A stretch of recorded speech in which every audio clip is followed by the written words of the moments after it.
കലാപ്രേമികൾ, SMCA theatres നിങ്ങൾക്കായി സമർപ്പിക്കുന്ന സംഗീത നൃത്ത നാടകത്തിലേക്ക് നിങ്ങളെ ഏവരെയും ഹാർദവമായി സ്വാഗതം ചെയ്യുന്നു. അടുത്ത പരിപാടികൂടി നാടകം ആരംഭിക്കുന്നു.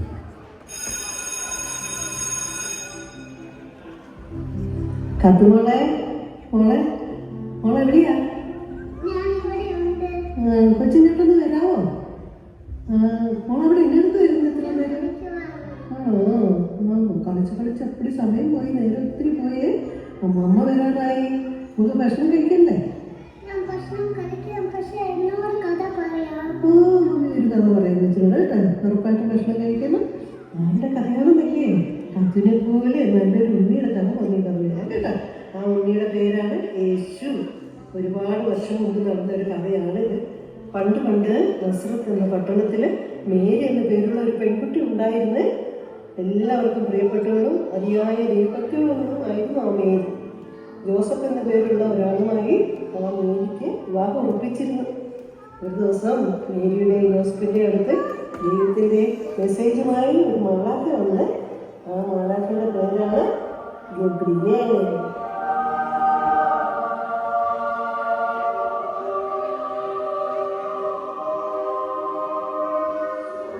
മറിയേ, നീ ഭയപ്പെടേണ്ട, നിനക്ക് ദൈവത്തിൻ്റെ കൃപ ലഭിച്ചിരിക്കുന്നു. നീ ഗർഭം ധരിച്ച് പുത്രനെ പ്രസവിക്കും. അവനെ യേശു എന്ന് പേരിടണം.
അങ്ങനെ മറിയത്തിന് മാലാഖ അറിയിച്ചതുപോലെ ബെത്ലഹേമിലെ ഒരു കാര്യത്തൊഴുത്തിൽ വെച്ച് ഒരു കുഞ്ഞ് പിറന്നു. അതാണ് നമ്മുടെ ഉണ്ണിയേശു. അന്ന് ആ പ്രദേശത്ത് കുറെ ആട്ടിടയന്മാരുണ്ടായിരുന്നു. ഒരു ദൂതൻ അവരോട് ഈ സന്തോഷ വാർത്ത അറിയിച്ചു. ഒട്ടും താമസിയാതെ തന്നെ അവര് ഉണ്ണിയേശുവിനെ കാണാൻ ഓടിയെത്തി.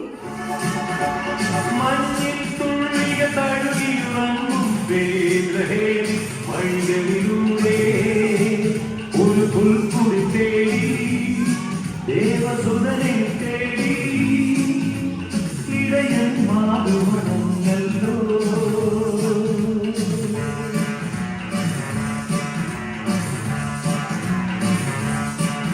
അവതാരിത്തൊഴുത്തു കണ്ടു, അവർ സ്വർഗീയ ഗാനം കേട്ടു.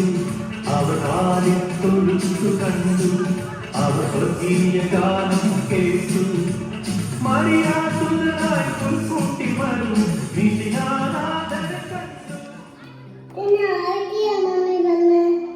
ഇനിയും ഉണ്ണിയെ കാണാൻ വേറെ 3 പേര് കൂടി വന്നു. അങ്ങ് ദൂരെ നിന്ന് 3 രാജാക്കന്മാരാണ്. പൊന്നും നീറയും കുന്തിരിക്കവും അവർ സമ്മാനമായി കൊണ്ടു കൊടുത്തു.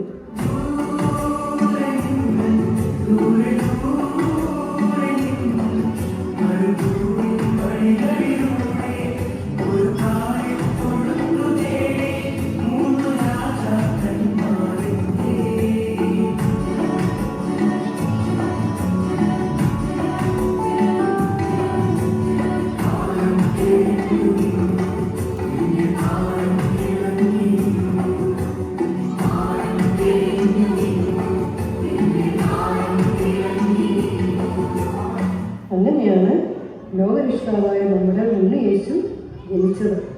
ആ ദിവസമാണ് നമ്മൾ ക്രിസ്മസുമായി ആഘോഷിക്കുന്നത്.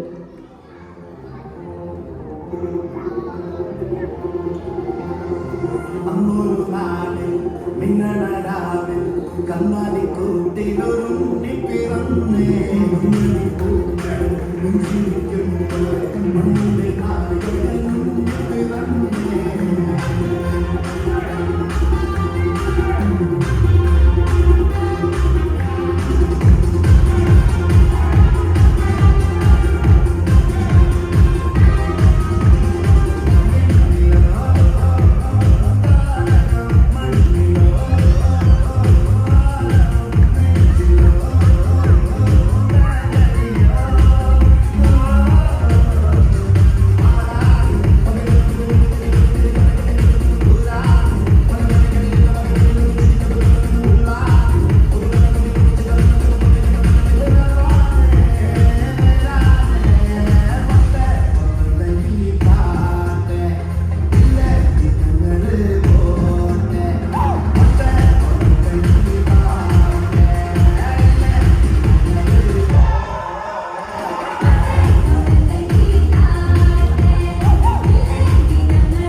അയ്യോ, അങ്ങനെ മോളോട് കഥ പറഞ്ഞ സമയം പോയത് അറിയില്ല.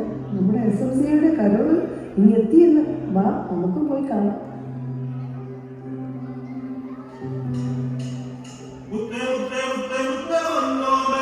നിന്നെ കാണാൻ കൊതിച്ചൊരു നാളിൽ മഞ്ഞു പെയ്യുന്ന താഴ്വരയിൽ ഒരു ജീവന്റെ കളിയാട്ടമാ.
Thank you for an